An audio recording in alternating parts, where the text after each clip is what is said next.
Alhamdulillahi Rabbil Alamin, wassalatu wassalamu ala ashrafil anbiya'i wal mursalin wa ala alihi wa sahbihi ajma'in. Amma ba'd. Kaum muslimin wal muslimat, jamaah maghrib yang dirahmati Allah subhanahu wa ta'ala, insyaallah kita akan melanjutkan pengajian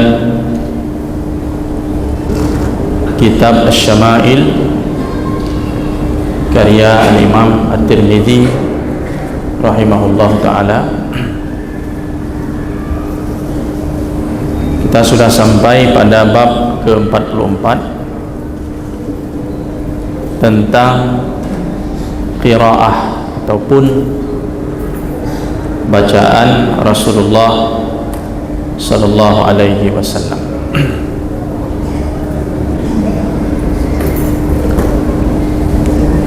Yang dimaksud bacaan ataupun qiraah Rasulullah sallallahu alaihi wasallam di sini adalah bagaimana Rasulullah membaca Al-Qur'an.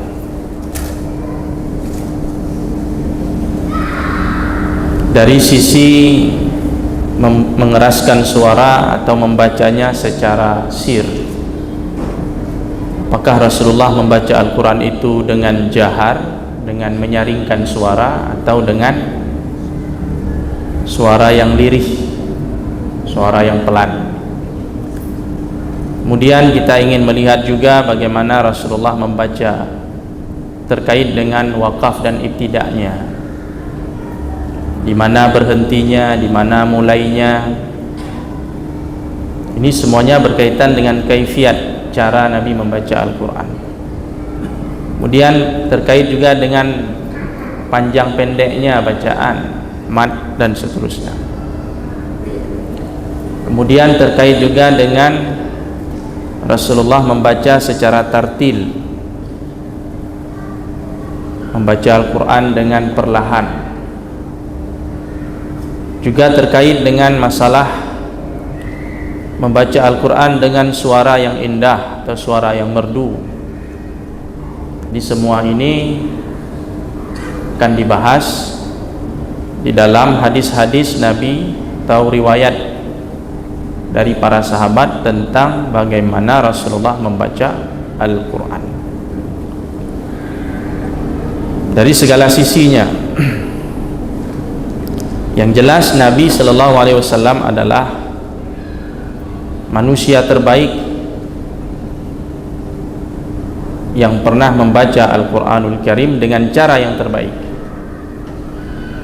Jadi kalau ada pertanyaan, siapakah orang yang paling bagus bacaan Qur'annya, maka tiada dua, dia adalah Nabi Muhammad Sallallahu Alaihi Wasallam. Karena Rasulullah ini pembaca Al-Quran terbaik, maka kita disuruh mencontohnya, mengikutinya.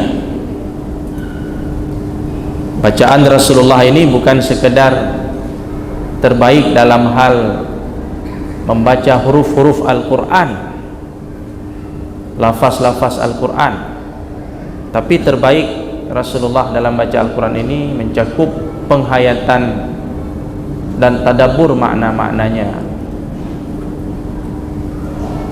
Jadi lafaznya Rasulullah baca dengan cara terbaik, kemudian penghayatan maknanya juga terbaik. Tidak ada yang lebih baik dari Nabi Sallallahu Alaihi Wasallam dalam hal mentadaburi ayat-ayat yang dibacanya itu. Dan Rasulullah orang yang terbaik dalam hal pengamalan Al-Quran, sehingga dikatakan ketika ada yang bertanya kepada Sayyidah Aisyah tentang akhlak Rasulullah, Sayyidah Aisyah menjawab, khuluquhul Quran, akhlak Nabi adalah Al-Quran.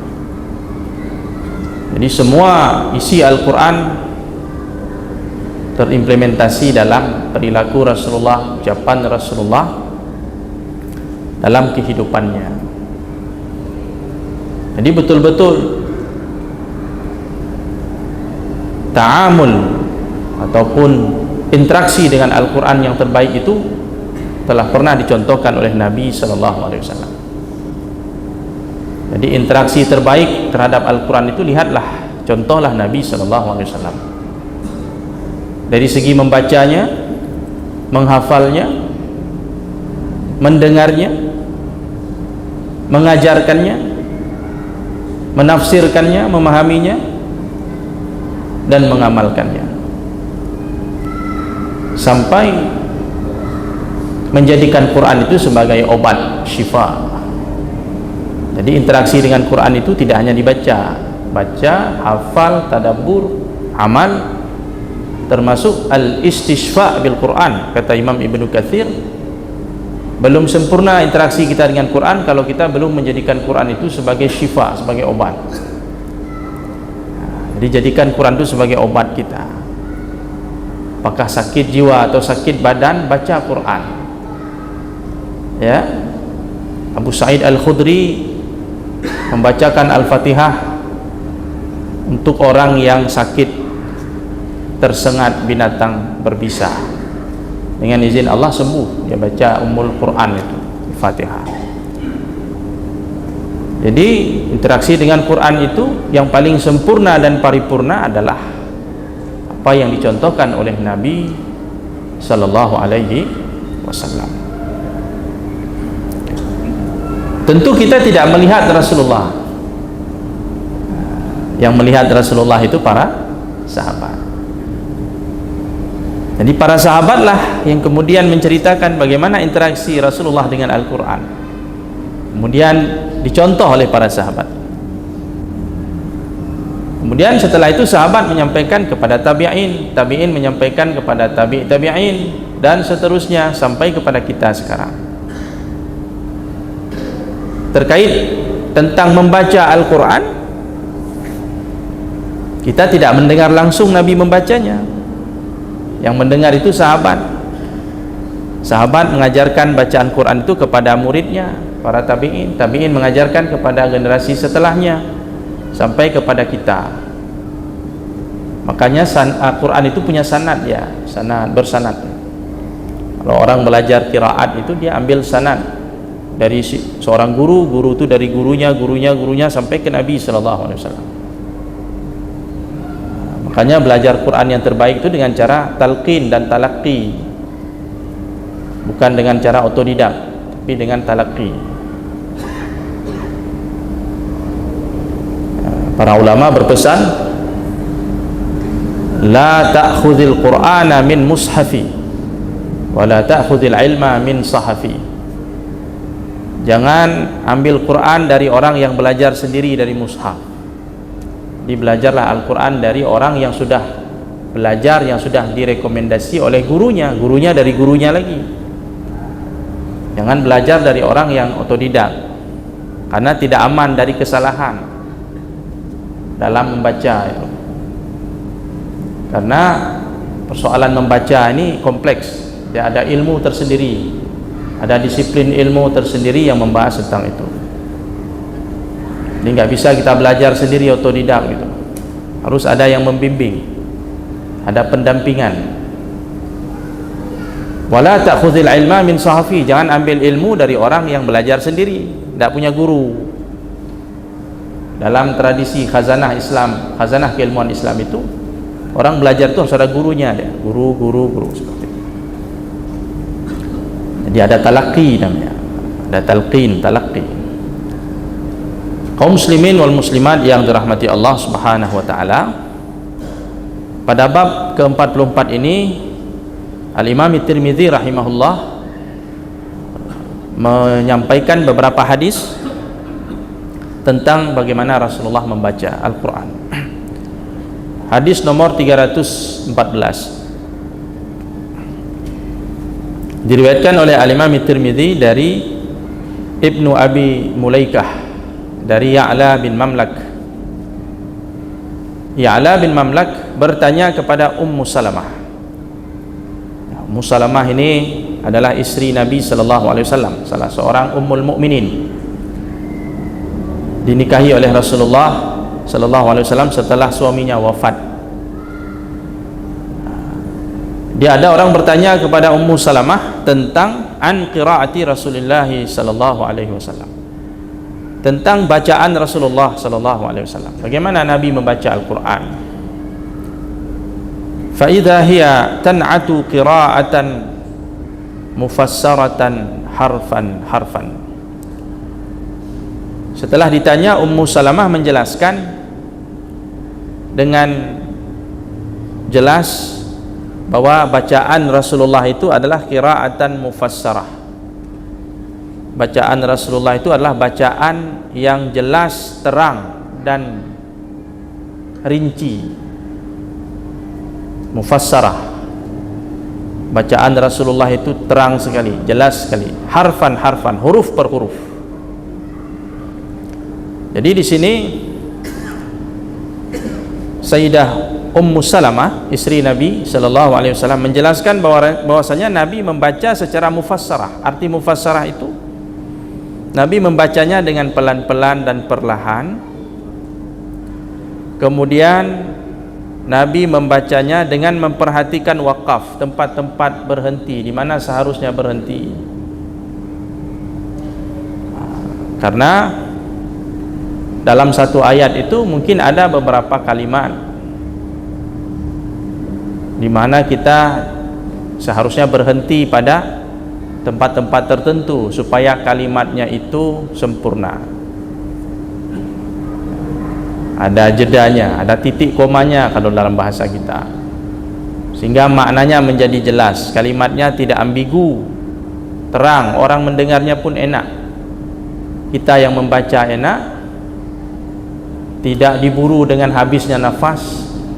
Ada wakaf-wakafnya, dan wakaf itu sangat erat kaitannya dengan makna. Kalau kita salah berhenti, nanti bisa salah dalam pemahaman maknanya. Makanya kan nanti wakaf itu dibagi-bagi nanti. Ada wakaf tam, wakaf kafi, wakaf hasan, wakaf qabih, dan macam-macam itu dijelaskan dalam ilmu tajwid. Ada ilmu khusus tentang itu. Jadi semakin kita paham tentang cara wakaf, cara berhenti, maka semakin sempurna maknanya, makna dari ayat yang kita baca itu, sehingga orang tidak salah memahaminya. Al-Quran itu sangat tinggi tingkat kebahasaannya itu. Jangan salah-salah kita memilih di mana memulai, di mana berhenti ya. Itu perlu dipelajari dan dibiasakan sehingga kita tidak terjerumus dalam kesalahan. Sayyidah Ummul Mukminin Ummu Salamah menjelaskan bahwa bacaan Rasulullah itu mufassarah, artinya perlahan, pelan, jelas, huruf-hurufnya jelas, kata-katanya jelas, kalimatnya jelas. Kemudian memperhatikan tempat-tempat berhenti, di mana yang seharusnya beliau berhenti, di situ dia berhenti. Sehingga bacaan Rasulullah itu mudah untuk dibaca, ditiru, dan mudah untuk didengar, mudah untuk dipahami dan ditadabburi. Jadi memang tujuannya seperti itu. Ada tujuan Al-Quranul Karim itu diturunkan supaya ayat-ayatnya ditadabburi. Kalau seandainya kita membacanya dengan cara yang tidak benar, tidak baik, tidak menarik, susah orang mentadabburinya.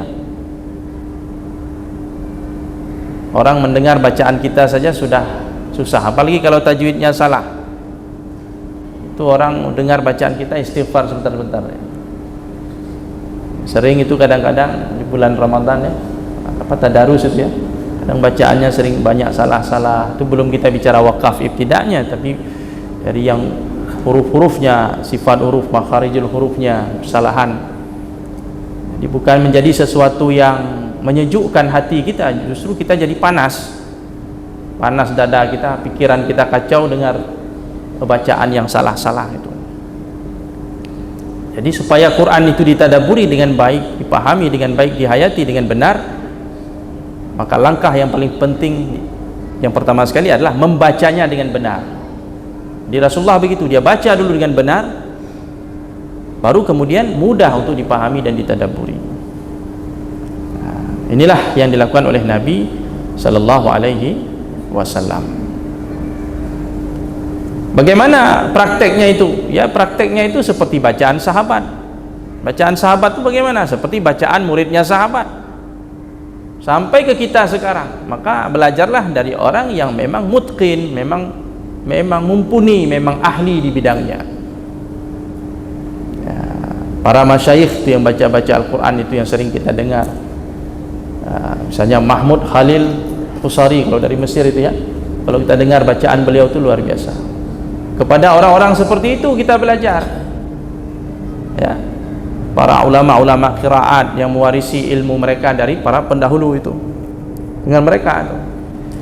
Walaupun tidak sama persis seperti bacaan Nabi, setidaknya sudah mendekati bacaan yang benar. Pada mereka kita belajar, karena mereka itu ada sanadnya dari gurunya, gurunya dari gurunya lagi, dan seterusnya. Makanya guru kami di sana dulu merekomendasikan kalau mau Quran, baca Qurannya bagus, salah satunya itu ya, Ustaz Awis ya, Mahmud Khalil, Ustaz, Mahmud Khalil Husari itu salah satu yang direkomendasi untuk kita dengar, bacaannya itu bagus sekali. Hurufnya jelas, makharijul hurufnya jelas, wakaf-wakafnya sempurna, karena memang beliau itu berguru, dia ada gurunya, ada sanadnya. Tanpa menafikan masyayikh yang lain, ada masyayikh yang lain, syekh-syekh yang lain juga itu. Tapi ini diantara yang paling direkomendasi, ya, yang cara penuturan lafaz-lafaz Qur'annya itu sempurna sekali. Bapak Ibu sekalian yang dirahmati Allah Subhanahu wa taala. Berikutnya hadis 315 diriwayatkan oleh Al-Imam Tirmidzi. Ya, hadis ini ada juga dalam Sahih Bukhari dari Qatadah, salah seorang tokoh tabi'in. Dia berkata, qultu li Anas bin Malik, aku bertanya kepada Anas bin Malik radhiyallahu anhu.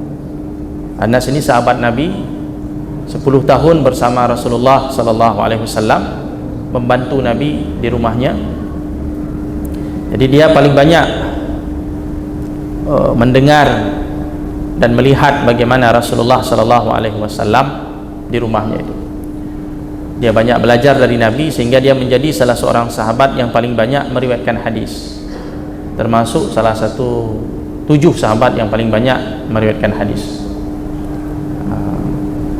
Anas bin Malik ditanya oleh Qatadah, kaifa kanat qiraatu Rasulillah sallallahu alaihi wasallam, bagaimana dulu bacaan Rasulullah sallallahu alaihi wasallam? Beliau menjawab, faqala maddan, bacaan Rasulullah itu panjang. Artinya bacaan Rasulullah itu memperhatikan bagian-bagian yang harus dibaca panjang, dia panjangkan, ada mat-matnya. Jadi bukan dibaca begitu saja seperti kita membaca tulisan biasa, tapi Nabi memperhatikan panjang pendeknya, di mana Rasulullah seharusnya panjang dia panjangkan. Nah, jadi di sini Anas bin Malik menceritakan salah satu sisi dari cara baca Rasulullah. Kalau tadi Ummu Salamah menceritakan tentang kejelasan suara Rasulullah dalam membaca huruf, membaca kalimat, membaca kata, lafaz Al-Quran. Kalau Anas di sini menjelaskan dari sisi panjang pendeknya. Jadi di sini memberi isyarat, disuruhnya berarti kita disuruh belajar itu tajwid, itu disuruh belajar tajwid.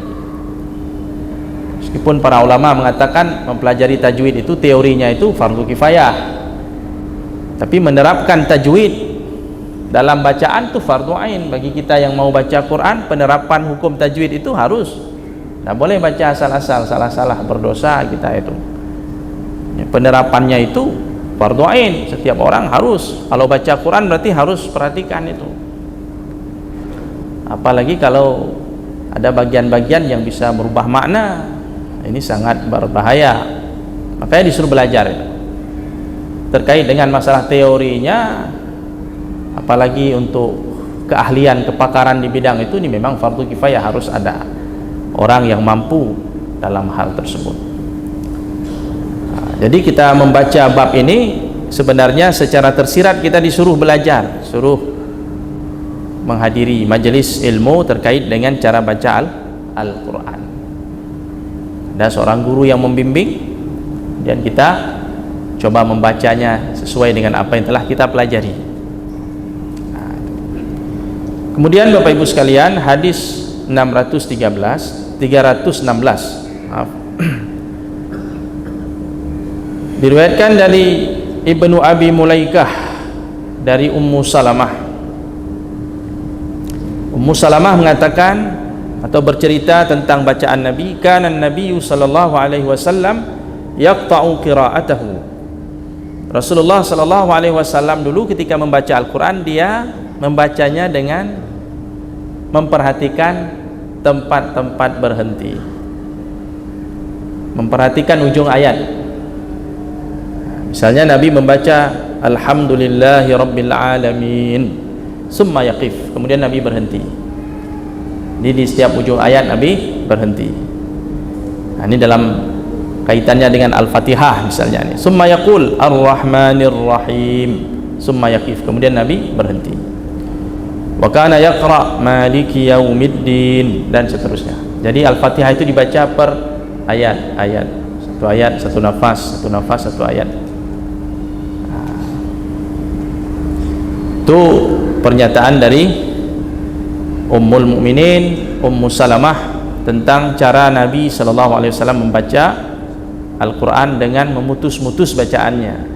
Ya, ada tempat-tempat Nabi berhenti, ra'sul ayah, di penghujung ayat itu berhenti, kemudian Nabi mulai kembali dari nafas balik. Yang disebut dengan istilah apa itu, waqaf ya. Berhenti dengan menarik nafas, kemudian melanjutkan lagi bacaan. Jadi kalau berhenti itu kan ada 3 macam itu ya, kalau tidak salah. Pertama saktah, berhenti tanpa bernafas sejenak. Kemudian ada waqaf, berhenti dengan menarik nafas. Kemudian yang ketiga al-qata'. Ada waqaf, ada qata', qata'ul qira'ah, yang berhenti total. Berhenti, setelah itu kita tutup mushaf, kita tidak baca lagi. Jadi ada 3 macam level berhenti itu. Ada saktah, ada waqaf, dan ada qata'. Ini penjelasan dari Ummu Salamah dari sisi yang lain. Nah, jadi masing-masing sahabat menjelaskan sisi bacaan Rasulullah sallallahu alaihi wasallam. Dan semua ini dibahas di dalam ilmu tajwid. Ya. Kemudian hadis nomor 317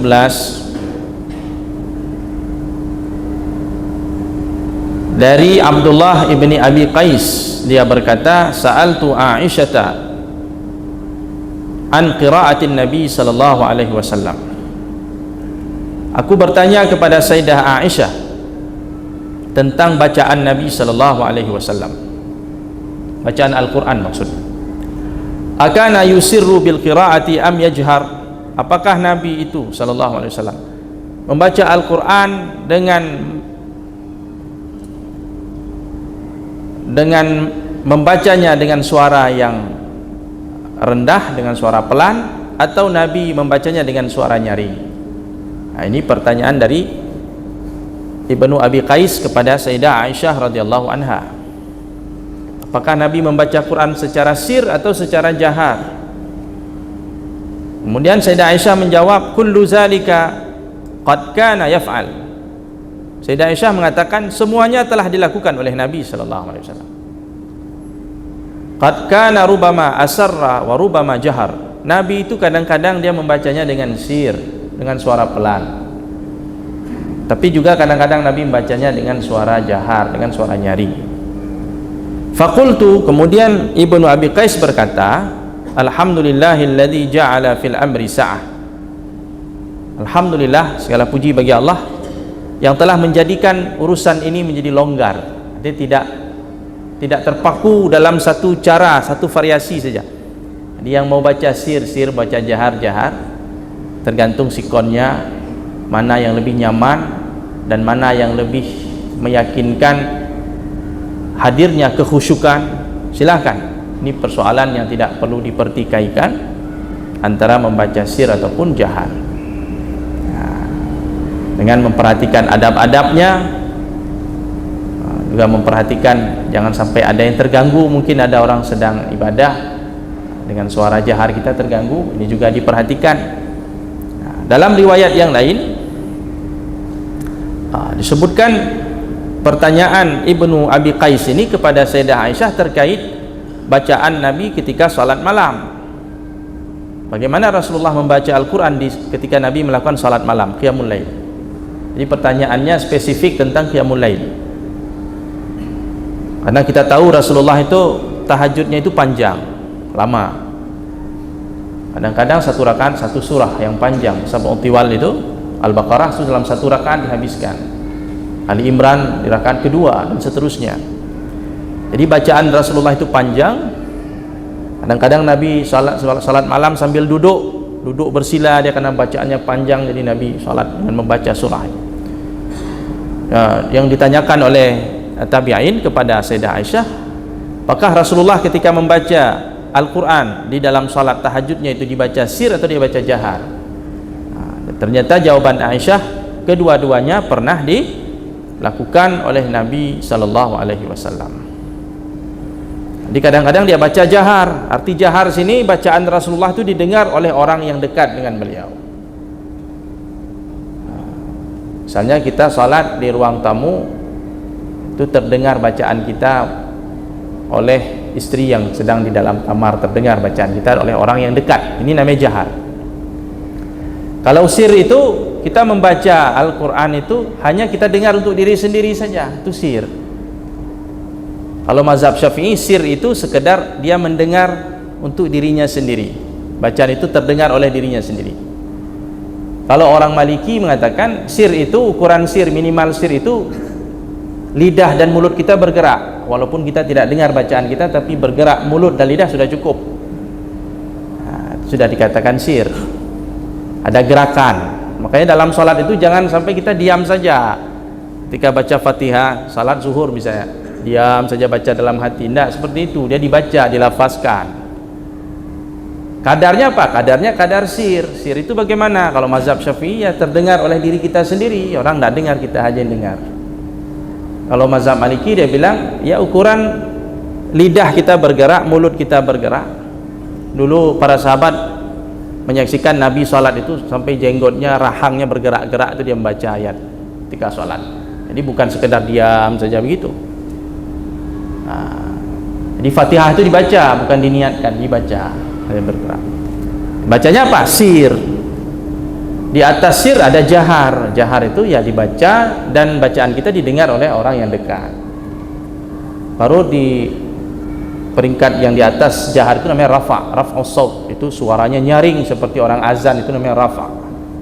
Jadi ada sir, ada jahar, ada raf'us shaut. Jadi bacaan Rasulullah itu antara sir dengan jahar. Artinya Nabi tidak membaca dengan suara yang terlalu nyaring. Jadi kalau Nabi baca itu di satu tempat, nah, orang yang di kamar mendengar bacaan Nabi Sallallahu Alaihi Wasallam. Nah, ini yang diceritakan oleh Sayyidah Aisyah radhiyallahu anha tentang sisi dari sisi bacaan Rasulullah itu antara sir dengan jahar. Ternyata kedua-duanya pernah dilakukan oleh Nabi Sallallahu Alaihi Wasallam. Tinggal kita memilih mana yang cocok. Misalnya malam kita qiyamul lail mau baca dengan suara nyaring atau sir, kita lihat kondisinya, situasinya seperti apa. Yang jelas setiap bacaan yang dapat mengundang kekhusyukan itu lebih diutamakan. Nah, tentu kondisi kita berbeda-beda antara satu malam dengan malam berikutnya. Kondisi orang rumah juga beda-beda, kita sesuaikan saja, karena kedua-duanya pernah dilakukan oleh Nabi Sallallahu Alaihi Wasallam. Hadis berikutnya, hadis 318, diriwayatkan dari Yahya ibni Ja'dah dari Ummu Hani. Ummu Hani ini termasuk keluarga Nabi Sallallahu Alaihi Wasallam. Dia berkata, kuntu asma'u qira'atan Nabi Sallallahu Alaihi Wasallam bil lail wa ana ala arishi. Beliau mengatakan, aku pernah mendengar bacaan Nabi Sallallahu Alaihi Wasallam di waktu malam. Pada waktu itu aku sedang berada di atas tempat tidurku. Arish atau arash itu adalah sesuatu tempat yang tinggi, posisinya tinggi. Jadi biasanya ranjang atau tempat tidur itu disebut arash atau arish karena memang posisinya dia lebih tinggi. Jadi bacaan Rasulullah didengar oleh Ummu Hani, oleh keluarganya. Ummu Hani ini kalau tidak salah ini sepupu Rasulullah. anaknya Abu Talib kalau tidak salah. Saya pastikan lagi. Masih ada hubungan famili dengan Nabi sallallahu alaihi wasallam. Dia mendengar bacaan Rasulullah di waktu malam ketika Nabi sedang qiyamul lail. Berarti di sini maksudnya Rasulullah membacanya dengan jahar ya. Karena suaranya didengar oleh orang yang ada di sekitarnya. Kemudian hadis berikutnya 319 diriwayatkan dari Muawiyah ibni Qurrah. Dia berkata, sami'tu Abdullah ibni Mughaffal, aku mendengar Abdullah bin Mughaffal berkata, ra'aitun nabiyya sallallahu alaihi wasallam ala naqatihi yaumal fathi wa huwa yaqra' inna fatahna laka fatham mubina liyaghfira laka Allahu ma taqaddama min dzambika wa ma ta'akhkhar. Jadi Abdullah bin Mughaffal mengatakan, aku pernah melihat Nabi sallallahu alaihi wasallam di atas ontanya yaumal fathi, pada hari Fathu Makkah. Jadi Nabi berada di atas kendaraannya, tunggangannya yaumal fathi, pada waktu Fathu Makkah. Maksud Fathu Makkah di sini, kata para ulama yang mensyarah hadis ini, maksudnya adalah ketika terjadi perjanjian Hudaybiyah. Nah, Hudaybiyah ini tahun 6 Hijriah, sedangkan Fathu Makkah tahun 8 Hijriah. Jadi kenapa peristiwa perjanjian Hudaybiyah ini dikatakan fathu, dikatakan kemenangan, penaklukan? Karena memang perjanjian Hudaybiyah ini meskipun poin-poin perjanjiannya, diktum perjanjiannya itu kesannya merugikan kaum muslimin, tapi sebenarnya di balik itu hikmahnya cukup besar. Selama masa gencatan senjata itu 2 tahun, dari tahun 6 sampai tahun 8 Hijriah itu banyak sekali orang masuk Islam. Karena tidak ada perang, tidak terjadi perang karena sudah ada perjanjian itu. Suasana dalam suasana damai, tidak ada perang, sehingga umat Islam, kaum muslimin mudah sekali menyampaikan Islam, menyebarkan Islam, dan banyak sekali orang yang masuk Islam. Waktu pertama kali Hudaybiyah itu perjanjiannya itu disepakati, itu Umar bin Khattab sempat marah-marah, sempat protes. Dia tidak terima kalau isi perjanjiannya seperti itu, seakan merugikan kaum muslimin. Tapi Umar kemudian diberikan alasan, diberikan nasihat bahwasanya ini adalah keputusan Nabi sallallahu alaihi wasallam. Rasulullah tidak mungkin mengambil satu keputusan yang salah. Dia selalu mendapat bimbingan dari Allah Subhanahu wa taala. Allah tidak akan menyia-nyiakannya. Jadi kaum muslimin bersabar dalam kondisi seperti itu 2 tahun, itu luar biasa. Sampai-sampai waktu itu yang masuk Islam termasuk Amr bin As dan Khalid bin Walid. Itu jantung hatinya Quraisy waktu itu. Orang Quraisy itu sangat sangat mengagumi dan sangat mengandalkan Khalid bin Walid dalam peperangan. Ternyata pada masa gencatan senjata itulah mereka masuk Islam, tertarik dengan Islam, masuk Islam. Sehingga Hudaybiyah itu meskipun zahirnya merugikan umat Islam, tapi hikmah di balik itu luar biasa. Itu adalah kemenangan bagi kaum muslimin. Makanya surah Al-Fatih ini, inna fatahna laka fatham mubina, itu turun setelah perjanjian Hudaybiyah. Dalam perjalanan Rasulullah dari Hudaybiyah menuju ke Madinah, pulang ke Madinah, karena waktu itu mau melaksanakan ibadah di di Masjidil Haram, terhalang, tidak diizinkan masuk, harus pulang, dan mereka akan datang tahun depan. Memang berat waktu itu cobaannya, banyak sahabat yang tidak puas, tapi itulah hikmah di balik itu semua, bahwa Nabi melakukan itu bukan atas kehendak dirinya, tapi atas petunjuk dari Allah Subhanahu wa taala. Dan ternyata Hudaybiyah itu menjadi kemenangan. Turunlah ayat itu, sesungguhnya kami benar-benar memberikan kepadamu kemenangan yang nyata, supaya Allah memberikan ampunan untukmu terhadap dosamu yang telah lalu dan dosamu yang akan datang. Jadi Allah memberikan kemenangan melalui Hudaybiyah ini. Dan buktinya apa? Tahun 8 terjadi Fathu Makkah, penaklukan kota Makkah.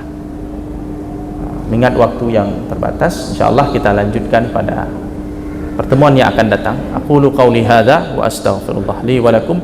Subhanakallahumma wa bihamdik, asyhadu an la ilaha illa anta, nastaghfiruka wa natubu ilaik. Assalamualaikum warahmatullahi wabarakatuh.